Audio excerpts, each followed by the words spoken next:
Helo Bob, Mr Voyle sy'n fan hyn, gobeithio bod chi gyd yn cadw'n iawn. Dwi jyst mynd i cymryd cyflym fan hyn i fynd dros y tasg gyda chi o'ch blaenau chi ar gyfer yr wythnos yma ar gyfer deiryddiaeth.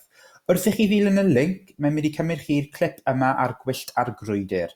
Nawr, ni wedi edrych ar clipau ar esbonio'r clip o'r blaen, a dyn ni'n gwybod yn iawn bod angen i ni mewn gyfnodi mwyn gallu gwylio'r clipiau yma. Os ydych chi'n cael trafferth y mewn gyfnodi neu wedi anghofio, gofynnwch chi oedolyn neu riant i helpu chi i mewn gyfnodi fan hyn. Fel byddwch chi'n gwybod o'r clipiau diwethaf, mae ganddyn ni cwpl o bethau fan hyn sydd yn gallu helpu ni. Mae gennym ni is-deitlau Cymraeg ac is-deitlau Saesneg. Nawr, gyda'r rhaglen yma, unwaith eto, mae'n mynd i fod yn ffocysu ar yr Arctig, ac mae'n lot o derminoleg falle sydd yn newydd neu fach yn gymleth, a bydd yr is-deitlau yma'n gallu helpu i sicrhau fod ni'n deall mae'r hyn sydd yn mynd ymlaen yn hollol iawn.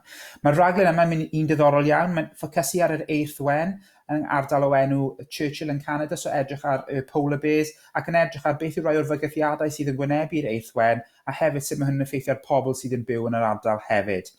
Mae'r clip ond yn para am 23 munud, a fel tro diwethaf, unwaith i chi orffen y clip, dwi eisiau chi dilyn y link nesaf sydd gyda chi sy'n mynd i cymryd chi at y quizzes.